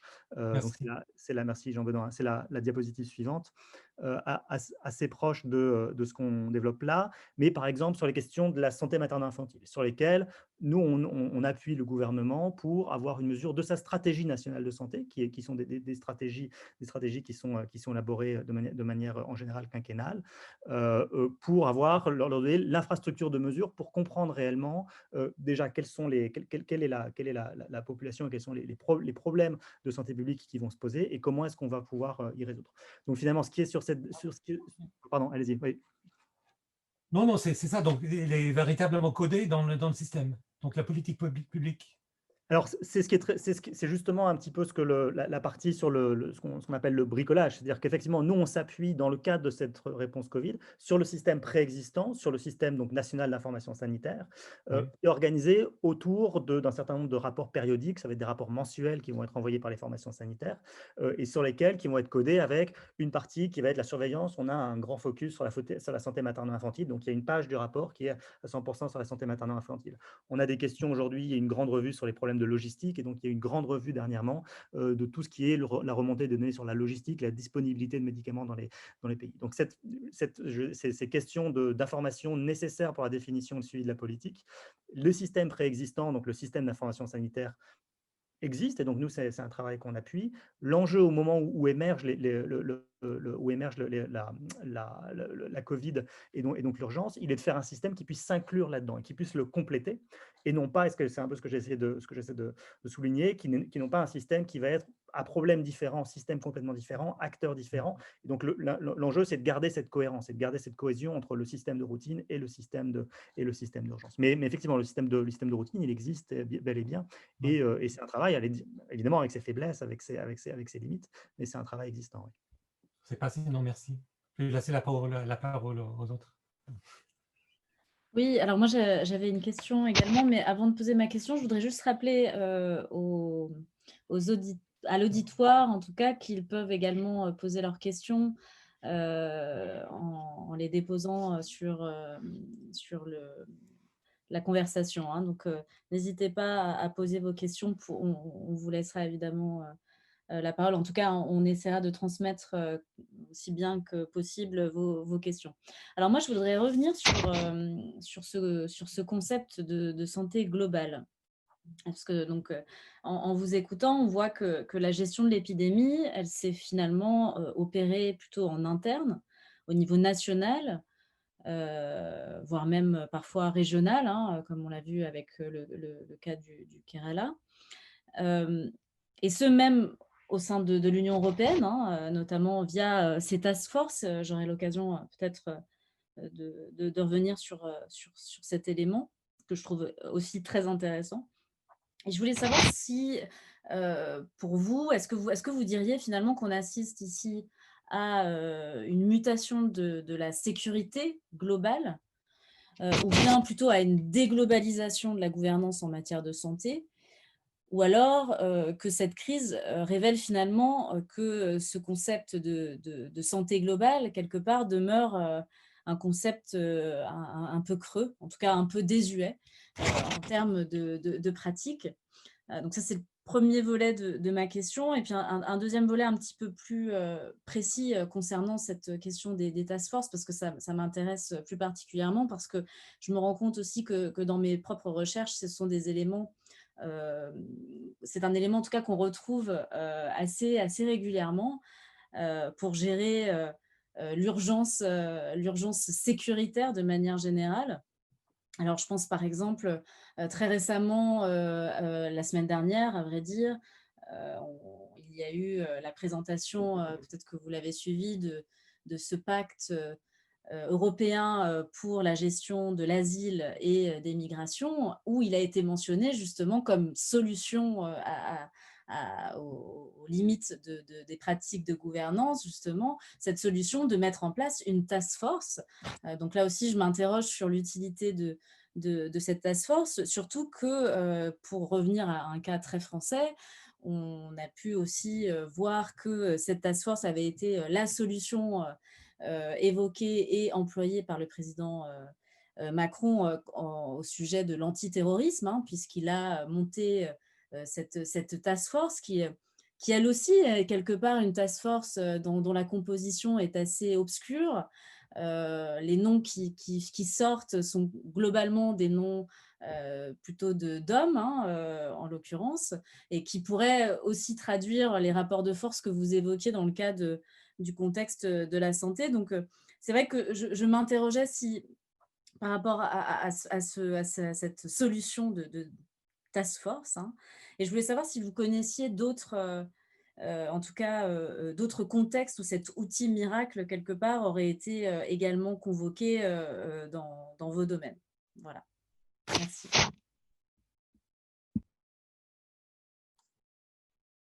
Je sais pas qui veut commencer, je me lance. Vas-y, Jean. Je vais me... Alors d'abord, et je suis sûr que Grégoire et Marine auront aussi un point de vue sur ça, sur la question de qu'est-ce que la santé globale est en train de devenir. C'est une énorme question. D'abord, la santé globale, c'est quelque part un nouveau nom pour quelque chose qui est assez ancien. L'idée de santé internationale, elle existe depuis quand même assez longtemps. Enfin, en fait, c'est la création de l'OMS et on a toute une série de conférences internationales relativement importantes qui vont définir une série de standards ou en tout cas d'inflexion des politiques publiques en matière de santé. On pense par exemple à la conférence d'Alma Ata sur les soins de santé primaires. C'était quand même il y a plus de 40 ans maintenant. Alors, est-ce que tout ça va mourir? Je ne pense pas, mais effectivement, pour moi, en tout cas dans les données qu'on a, c'est très très clair qu'on est sur un jeu vraiment différent d'autres crises sanitaires. Si on regarde par exemple la façon dont Ebola a été géré en RDC ou même récemment des crises liées au choléra par exemple, on est sur des dynamiques vraiment différentes dans la collaboration avec des acteurs internationaux et dans la place qui est laissée, et quelque part je reviens ici au point que Marine développé sur la décentralisation, mais sur la place qui est laissée aux acteurs locaux par opposition aux acteurs nationaux. Mais je suis sûr que Grégoire et Marine auront plus à dire sur ça. Et après, évidemment, j'aurais quelque chose à dire sur les task force, mais peut-être que je vais garder ça pour plus tard. Ou j'enchaîne? D'accord. Ça va, c'est ce que je peux lire sur les lèvres, c'est magique. Sur les task force, en fait, moi, ce qui me marque avec ces task force, c'est que la justification qui est donnée pour leur création, c'est quelque part une espèce de diversité cognitive, en tout cas le besoin d'avoir une expertise plus large. C'est comme ça qu'on justifie quelque part leur mise sur pied. On a besoin d'experts qui viennent de partout. On n'a pas en interne des gens qui sont compétents, mais dans la pratique, souvent, on a une dynamique qui est un petit peu différente. Même si on a une équipe qui est un peu plus interdisciplinaire, en tout cas sur le papier, on a des gens qui, en fait, on a beaucoup d'entre-soi, on a des gens qui se connaissent, qui sont de la même clique, si je peux parler comme ça. Et donc, on perd aussi toute une série on perd une partie de la diversité et surtout avec ces task force, c'est vraiment ce qu'on voit dans des pays comme la Somalie et le Soudan du Sud, c'est qu'on va utiliser ces task force pour contourner des mécanismes qui ont été construits dans le système démocratique pour précisément avoir quelque part un contrôle sur des thématiques particulières. Et sur le genre, par exemple, c'est extrêmement clair. La façon dont le gender mainstreaming se fait dans beaucoup de pays, c'est qu'il y a un ministère du genre où il y a une équipe spéciale genre qui va systématiquement regarder chaque loi qui est en projet. Est-ce qu'on a bien, est-ce qu'on ne retombe pas sur le défaut masculin quand on a cette loi qui est mise en place. Avec les task force qui sont sur des temps plus courts, on n'a plus du tout ce type de contrôle et ce type d'outil. Je me pose des questions sur la diversité et sur la valeur ajoutée en fait de cette diversité. Est-ce que j'ai d'autres exemples en tête de domaines? C'est un mot qu'on entend effectivement souvent. Je n'ai pas d'exemple comme ça qui me viennent spontanément en tête, mais je suis sûr qu'après la session, j'en aurai plein. Moi, je vais peut-être rebondir là-dessus sur le fait qu'en fait, par exemple, donc, le fait qu'il y ait des task force qui soient créées, en Inde, ça a été à peine un sujet parce qu'effectivement, il y a eu une task force, mais en fait, tout de suite, on s'est quand même appuyé sur une institution qui était déjà présente et qui existait, donc l'ICMR, et qui a été présentée comme la voix des sciences médicales et la voie scientifique de la gestion de la pandémie. On n'a pas eu, comme en France par exemple, un conseil scientifique qui a été créé complètement ad hoc. On s'est beaucoup appuyé tout de suite sur l'ICMR. Par contre, les mécanismes qu'a décrit Jean-Benoît de resserrement au sein de cette institution des gens qu'on avait bien envie d'entendre et donc finalement de collusion avec le pouvoir en place et sont évidents. Il y a beaucoup de chercheurs qu'on a fait taire, il y a beaucoup de scientifiques qui ont essayé, de scientifiques indiens qui ont essayé d'alerter sur certaines choses sur l'épidémie et qu'on n'a pas écouté ou qu'on a chassé aussi. Donc je pense que cette histoire de créer des équipes d'urgence qui, comme par hasard, sont très proches du pouvoir, qui ne respectent pas, par exemple, une égalité du genre. Il faut savoir que la prise en charge des patients, des personnes malades, par exemple, les personnes en charge du dépistage dans les rues, par exemple en Inde, ce sont des femmes. Les travailleuses de santé communautaire, ce sont toujours des femmes en Inde. Les professionnels de santé qui ont été en première ligne, ce qu'on appelle les frontline workers, ce sont des femmes. Et pourtant, dans ces lieux de pouvoir, elles sont invisibles, inexistantes. Donc, il y a vraiment un problème au niveau de ces créations de zones de pouvoir très fort, de concentration des pouvoirs très forts aux mains de gens qui finalement ne sont pas ceux qui vont effectivement aller prendre en charge et en pleine face de régler l'histoire de l'épidémie. Donc je pense qu'il y a un trop grand écart entre les gens qui sont mis dans ces équipes-là et les gens qui, par exemple, travaillent au quotidien à la mise en œuvre de ces politiques de santé publique. Peut-être quelques éléments très, très rapidement sur cette question sur la santé globale. Ce que disait Jean-Benoît hein, sur l'émergence d'un domaine technique avec des savoirs, des savoir-faire, je pense que il est très juste. Je pense que ce que nous apprend la santé, l'épidémie de la Covid, et c'est très intéressant, c'est que ce domaine de la santé globale, qui est, il faut le dire, politiquement très, très dominé par les grandes universités américaines, par une vision occidentale du monde. Aujourd'hui, on se retrouve dans une grande remise en question parce que le roi est nu dans un sens. Et on voit que le savoir-faire en santé publique et le savoir-faire pour la gestion des épidémies, aujourd'hui, dans cette année, il n'est clairement pas aux États-Unis, il n'est clairement pas dans ces grandes institutions de la santé globale, mais il est chez d'autres acteurs, dans d'autres géographies, qui ne font pas forcément partie de ce monde de la santé globale qui est défini par les conférences dont parlait Jean-Benoît, par les journaux qu'il a. Et donc cette réclamation et cette déclaration d'un savoir-faire, finalement, il est un peu détruit par ce test grandeur nature, grandeur mondiale, qu'est l'épidémie de Covid. Et là-dessus, ce qui reste, puisqu'il n'y a plus la compétence, il y a aussi un mode de gouvernance qui va avec. Et là, c'est le lien, et je pense sur la deuxième question de Sarah sur les task force. Pour moi, l'émergence des task force, on peut penser, moi je pensais par exemple dans le cas d'Ebola, on a vu des task force qui ont commencé, mais c'est aussi pour moi l'aboutissement d'un mode de gouvernance de la santé globale qui s'est fait en grande partie, on peut prendre l'exemple du VIH par exemple, à travers la verticalisation des programmes de santé et l'apparition dans le cadre du VIH par exemple de programmes de santé verticaux qui sont liés à des flux de financement internationaux qui vont rentrer sur des programmes purement VIH. Donc, on va créer finalement un channel de politique purement VIH dans un pays. Et surtout, il est lié à une vision de la gouvernance très liée à ce qui m'intéresse, à la vision de la mesure et donc à la création de résultats mesurables, réduits, bien définis, et donc avec cette gouvernance assez assez néolibéral, on va dire, de la santé, sans je veux dire, valeur d'accusation derrière. Et je pense que la task force, en fait, elle est l'aboutissement de cette segmentation de la vision de la santé globale et du découpement des problèmes des problèmes de politique en en sous-ensembles qui sont manageable, si vous voulez, qu'on peut prendre. On découpe des problèmes dans des petites pièces.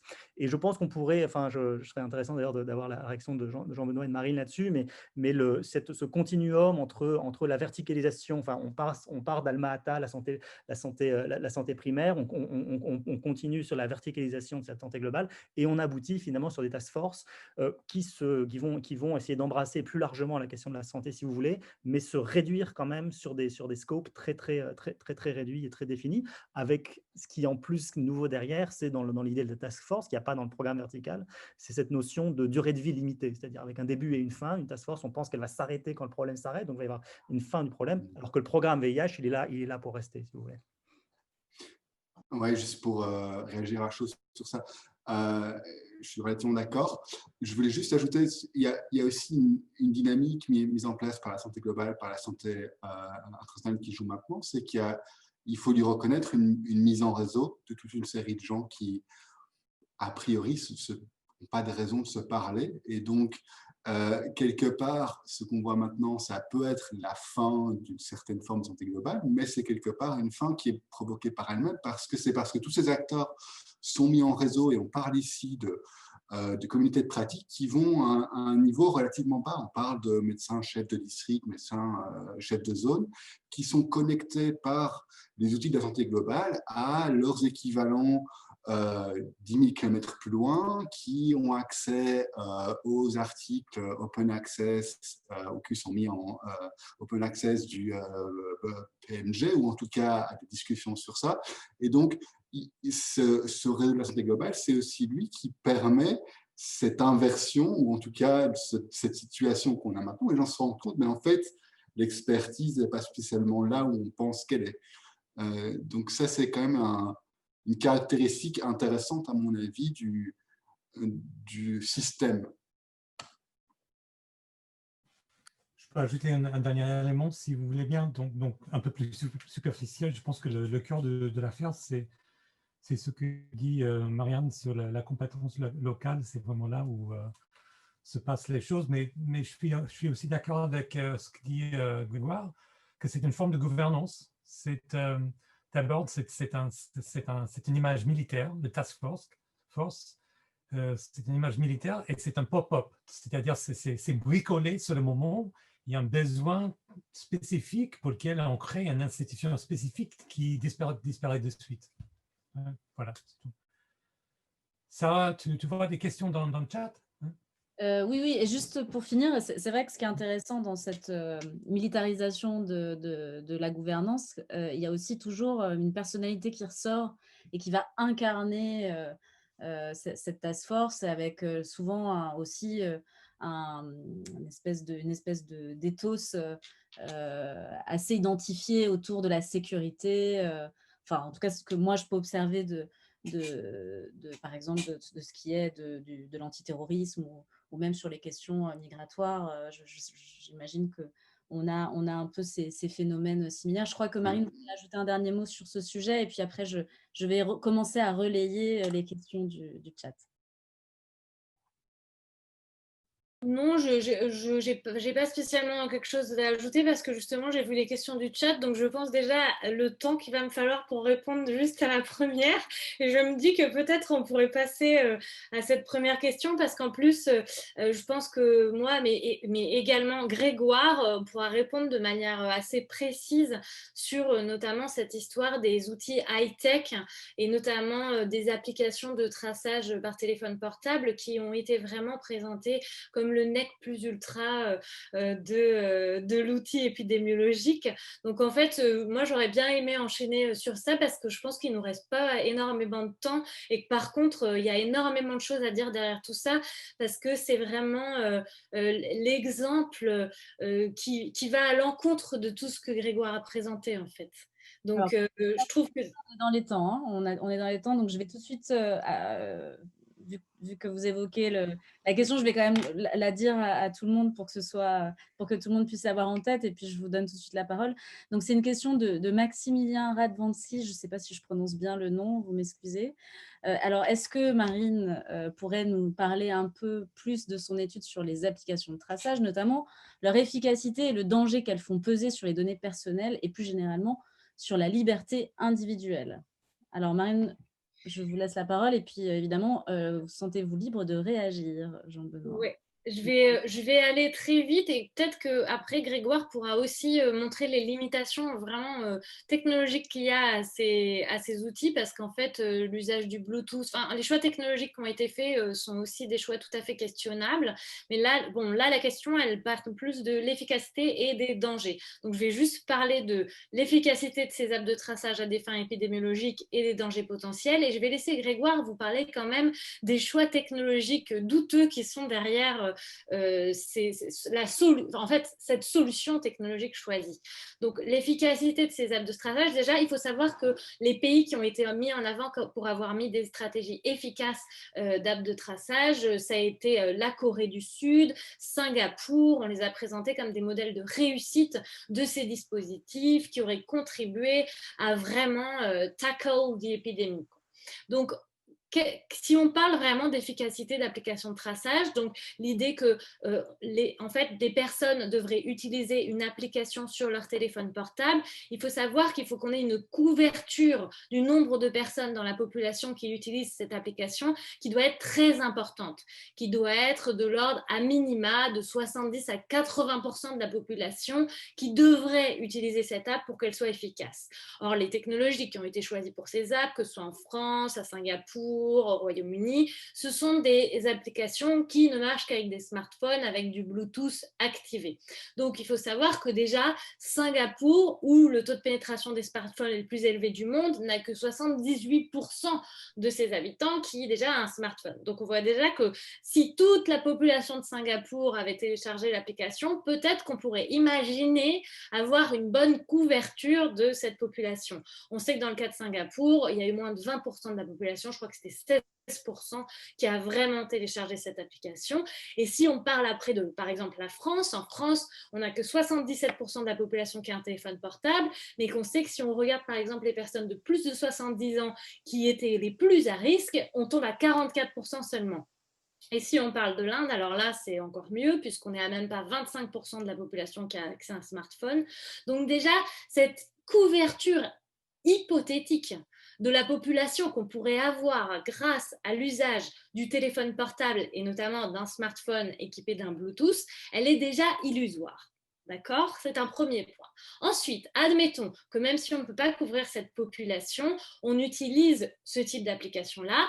Il y a deux modèles très différents qui ont été mis en place. C'est en gros, qui est-ce qui va venir certifier que le patient X est malade et que l'information du fait qu'il est malade doit être transmise à travers cette application et diffusée à travers cette application à tous les autres gens qui souhaitent être informés que le patient X est malade. Donc, il y a l'option 1, c'est le patient X, il va déclencher lui-même la déclaration. Donc ça, c'est l'exemple de l'Inde. Je vais dire, et sans que personne ne le vérifie, je suis Covid positif et je vais l'envoyer dans l'application et tous les gens qui auront été à proximité de mon téléphone portable pendant une période assez longue, je pense que Grégoire pourra parler plus des technologies, mais en gros, toutes ces personnes-là vont être informées qu'ils ont été en contact avec une personne Covid+. Et puis, il y a l'option 2, qui est l'option qui a été choisie par Singapour, qui est un tout petit peu plus intéressante sur le plan épidémiologique. C'est qu'en fait, le malade, le patient X, il doit être confirmé par un professionnel de santé pour que l'information soit diffusée. Et donc, en fait, on va donner, par exemple, au patient X un code unique qui va déclencher la déclaration dans l'application, mais ce n'est pas lui qui va s'auto-déclarer comme Covid positif. Donc là, on a un problème avec l'automatisation des déclarations et la diffusion de l'information. Parce que cette automatisation, elle peut poser des problèmes. Est-ce qu'on informe tout le monde qu'ils ont été en contact avec un patient Covid, même des personnes fragiles, des personnes âgées, alors même qu'on n'utilise pas les mêmes façons de déclarer ce fait d'être Covid+.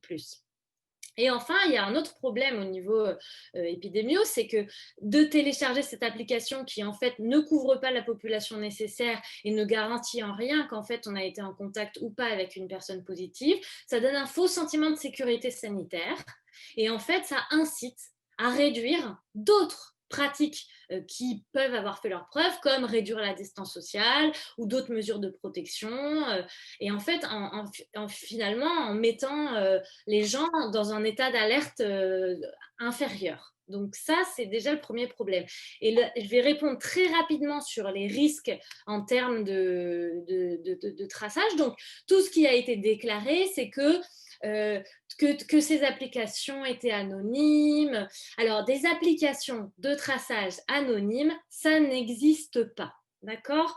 Sur le plan juridique, la notion d'anonymat n'est pas respectée sur l'ensemble de ces applications. Il s'agit d'une pseudonymisation qui ne protège en rien contre la surveillance individuelle. Donc, cette pseudonymisation, elle peut être reversed, elle peut être inversée, et je pense que Grégoire pourra en parler aussi, assez facilement, et donc elle permet de pouvoir identifier des personnes. Ça, c'est le premier risque. Et donc, qu'est-ce qui se passe à ce moment-là ? On peut avoir des problèmes de manipulation, de divulgation. Il y a eu plusieurs phénomènes qui sont apparus avec l'utilisation de ces applications de traçage. Il y a eu des formes de discrimination et de stigmatisation qui sont apparues à partir du moment où les applications étaient rendues obligatoires ou quand il y avait une trop forte pression sociale à leur utilisation. Les personnes qui n'utilisaient pas l'application, par exemple, pouvaient être discriminées. Elles ne pouvaient pas aller travailler ou accéder à certains lieux, dans le cas de Singapour, de l'Inde, voire même de l'Italie, où elles pouvaient aussi être découvertes. Par exemple, dans le cas de la Corée, on traçait le parcours de certaines personnes et il y a des associations de défense des droits des LGBTQ qui ont porté plainte parce qu'on pouvait déterminer en gros la sexualité des personnes en fonction du parcours qu'ils avaient eu, parce qu'ils étaient allés par exemple dans tel et tel endroit, et du coup ça dévoilait quelque chose qui normalement n'aurait pas dû être dévoilé par l'association. Donc stigmatisation, discrimination. Mais il y a aussi un autre problème qui est le problème de la pérennité de ce genre de dispositif, et je pense que ça ne s'applique pas que aux applications de traçage, c'est le fait que des mesures de sécurité liberticides qui ont été prises en temps d'urgence, elles vont se pérenniser, et qu'en fait cette application qui aujourd'hui a peut-être été déployée pour le Covid-19, elle peut tout simplement être déployée pour toute autre chose, elle peut être déployée pour des mesures antiterroristes, elle peut basculer dans le droit commun, elle peut devenir quelque chose d'utilisé pour beaucoup d'autres raisons. Donc ça, c'est un risque, et c'est un risque qui n'est pas négligeable. Et enfin, c'est surtout le risque d'être soumis à une surveillance constante, puisqu'on porte notre téléphone portable sur nous. Et finalement, ça augmente une acceptabilité sociale d'autres technologies comme la reconnaissance faciale, la vidéosurveillance automatisée. Voilà. Donc ça, c'est tous les risques potentiels. En gros, c'est l'idée qu'avec ce solutionnisme technologique, on va répondre à la pandémie, alors qu'apparemment, il y a d'autres moyens qui seraient plus efficaces, comme la recherche scientifique, le financement des services publics, la mise à disposition de matériel médical et professionnel, mais on va se focaliser sur des solutions high-tech comme ça qui renforcent la croyance dans de la technologie qui viendrait comme un silver bullet répondre à un problème sanitaire.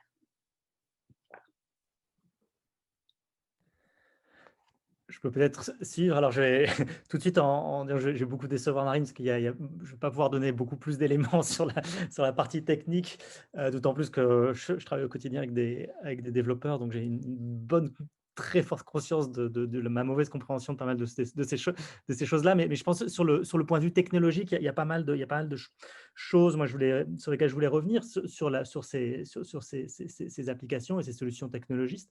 C'est quelque chose que j'ai signalé dans la présentation, qui est que déjà la première chose qu'on peut se dire, c'est que pour dire qu'une solution marche, il faut l'avoir testée, et en particulier ce genre de solution technologique qui se base sur des utilisations très nouvelles, des appareils qui n'étaient pas jusque-là bien faites. Ça pose une question de est-ce qu'on peut l'utiliser ou la considérer comme une politique de santé publique avant même d'avoir pu l'évaluer, avant même d'avoir pu la tester en population. C'est la même chose qu'un médicament, si vous voulez. C'est une intervention de santé publique non médicamenteuse, mais on a besoin de faire des essais, d'essayer de comprendre quels peuvent être leur impact. Il y a une question de l'étalonnage, de même, là encore, si on fait la comparaison avec le médicament, qu'il y a des questions de dosage quand on va développer un médicament. C'est à quel moment est-ce que ça va être utile, pourquoi est-ce que ça va être utile, sur des questions d'algorithmie, qu'est-ce qu'on va considérer comme un contact. Il va falloir faire du fine-tuning pour savoir qu'on a 2 téléphones l'un à côté de l'autre. On a un modèle, on va dire, si vous voulez, de la vie réelle, en se disant s'ils sont à moins de 5 mètres, probablement qu'ils sont l'un à côté de l'autre et que du coup, ils vont être en contact. Mais ce qu'on se rend compte, c'est que c'est très souvent pas le cas. Et donc, comment est-ce qu'on va mettre à jour cet algorithme-là pour qu'il soit réellement prédictif? Et donc, tout ça, ça demande pas seulement du développement purement logiciel et un développement d'infrastructure, ça demande aussi d'être la capacité d'étalonner sur des données, sur des données d'ailleurs assez massives, qui en fait, au début de l'épidémie, n'existent pas. Qui en fait, par définition, tant que l'outil n'est pas utilisé, ces données-là n'existent pas. Et c'est le phénomène que vous connaissez sur ces questions des données. La donnée, elle va être générée au fur et à mesure, et c'est à partir du moment où on va générer cette donnée qu'on va pouvoir réétalonner et rendre cet outil utile. Donc, j'allais dire, la première réaction qui a été celle de dire on a un outil formidable pour la lutte contre les épidémies, qui sont les apps de tracing, en fait, elle se base sur absolument zéro élément de preuve, sur absolument zéro élément de réalité même de ce que c'est qu'une application technologique. Ça pose la deuxième question, qui je pense est intéressante aujourd'hui, en fait, qui est celle de pourquoi faire une app. On a en fait une capacité, et la vraie question, c'est qu'est-ce qu'on pourrait faire avec ça? Et je pense que c'est la période de l'épidémie dans laquelle on est aujourd'hui. J'habite en Belgique. Aujourd'hui, c'était le lancement de l'app de tracing belge qui a été faite aujourd'hui, dans une période beaucoup plus tardive dans l'épidémie. Donc avec des objectifs qui vont être beaucoup plus bien différents que ceux qu'on pouvait avoir en mars ou en avril ou même en mai. On était dans une situation où on voulait sortir du confinement. Ici, maintenant, on veut plus y rentrer, si vous voulez.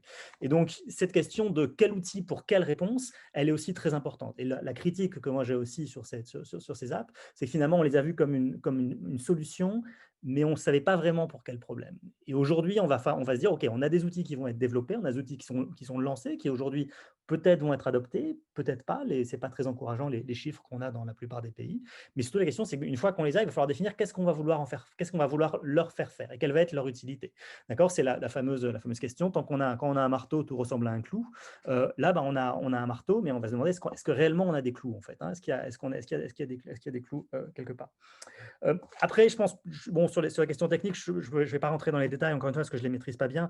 Je pense que ce qu'il faut probablement avoir en tête, c'est quand même qu'on est beaucoup, quand les codes qu'on a pu voir, qu'on peut analyser des gens avec qui je travaille, et qui est un peu les discussions qu'on a, c'est que ce qu'on a vu, c'est quand même, on est sur des choses qui ne sont pas robustes. On est sur des logiciels, par exemple, à partir du moment où on veut utiliser un Bluetooth qui soit en permanence allumé sur un téléphone, il va falloir trouver un hack un peu bizarre pour faire en sorte que le Bluetooth il va être allumé et puis il va se connecter sur les choses qu'il va trouver. Et là-dessus, c'est pas le fonctionnement par défaut des appareils. Les appareils sont pas faits pour ça à la base.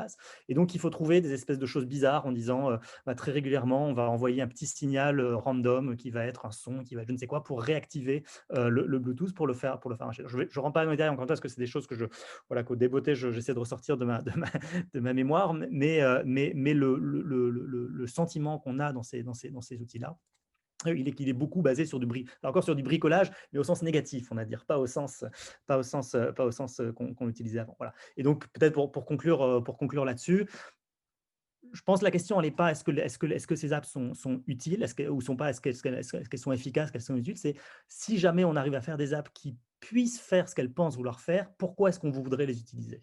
Et à quel but de politique de santé ou à quel but de santé publique elles pourraient servir, mais pas dans l'autre sens, en fait. Je suis beaucoup moins informé sur ces questions-là que mes collègues. Je voulais juste pointer et ce serait intéressant de revenir sur en fait les effets d'annonce. Qu'est-ce que les apps de traçage produisent en termes de discours public pour réfléchir, enfin pour justement gérer ce risque, cette incertitude qui est évidemment construit, mais en quoi ces apps finalement participent à une réponse politique, à une construction politique. Et voilà, je pense qu'il y aurait pas mal de travail à faire sur ça. J'avais proposé à Grégoire et à Marine, je me souviens, au mois d'avril, listons simplement toutes les promesses, tous les effets d'annonce liés à ces apps. Et puis, on va mettre ça au frigo et dans 6 mois, on va revenir dessus, on va voir ce qui se passe. Je pense qu'on a gardé quelques articles et donc on a peut-être un papier à faire. Je ne sais pas si on prend les questions suivantes, du coup. Oui, alors très bien. Merci pour ces réponses. Je vais juste relayer très rapidement. Il y a 2 autres questions en lien avec ce que vous venez d'évoquer.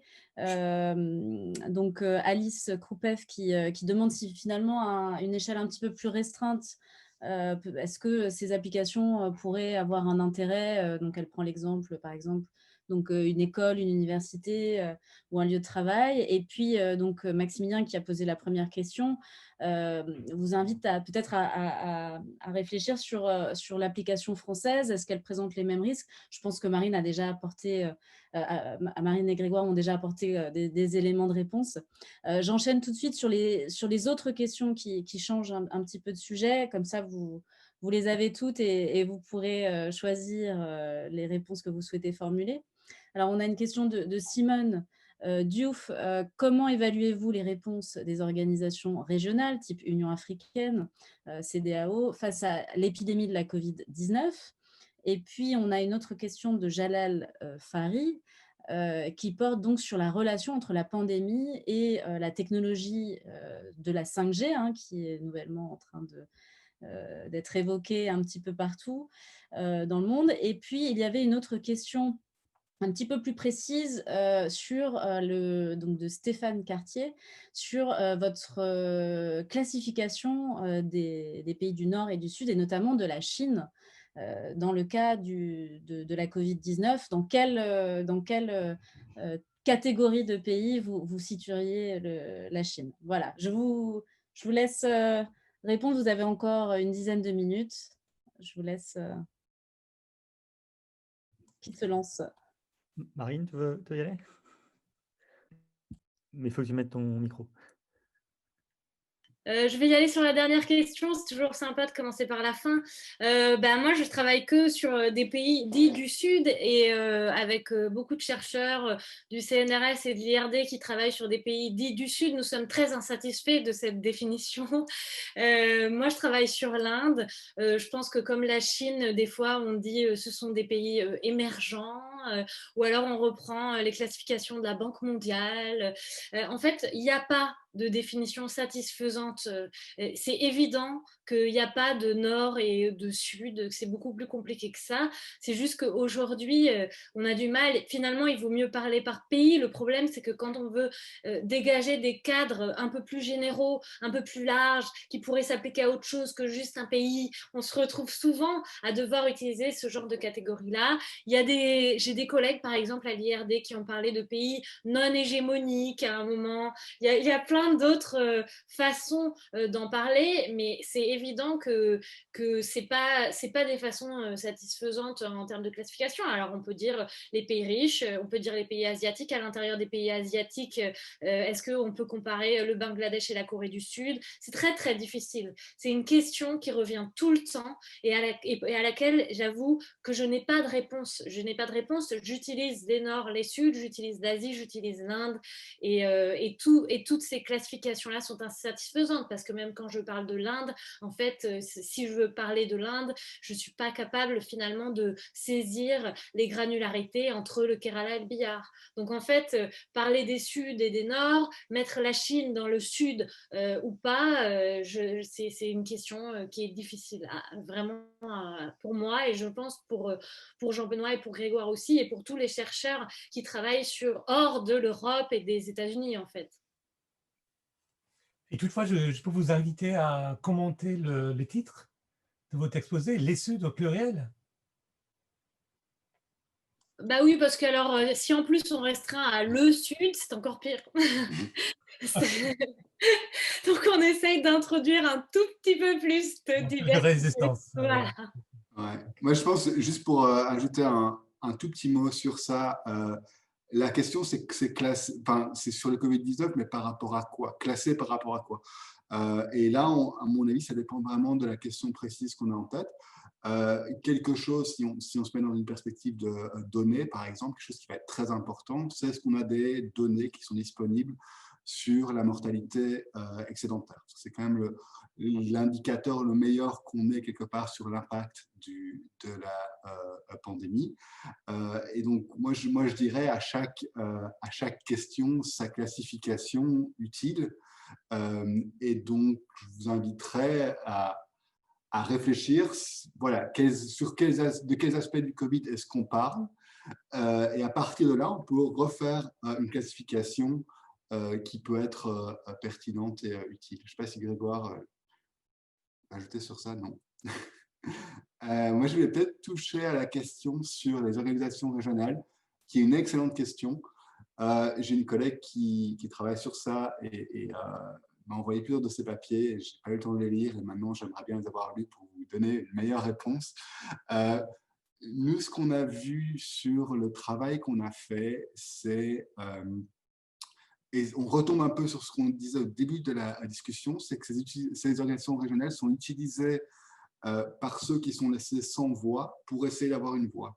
Donc, typiquement, on a des organisations de la société civile en Afrique de l'Est, des associations de femmes, par exemple, qui vont utiliser l'Union africaine comme relais parce que leurs relais locaux ne fonctionnent plus. Donc ça m'a semblé être un déroulement intéressant des relations entre différents acteurs dans la situation dans laquelle on est pour l'instant. Il me semble que les différentes organisations régionales, et vous mentionnez ici des organisations régionales africaines, on réagit relativement vite, on produit une série de documents, mais bien entendu, c'est des organisations qui n'ont pas coordonné la réponse, puisque cette réponse s'est faite vraiment au niveau national. Est-ce que ça aurait été leur rôle de coordonner cette réponse? C'est une question qu'on peut discuter.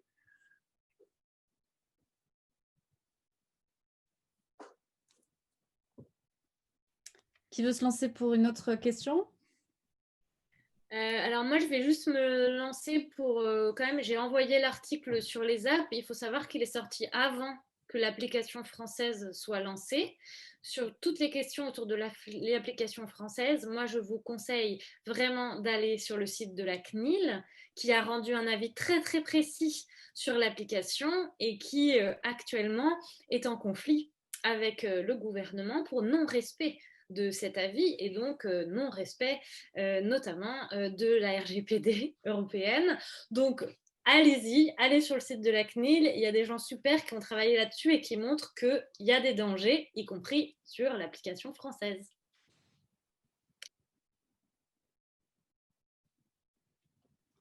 Merci. Est-ce que quelqu'un veut s'occuper de la question sur la relation avec la technologie 5G?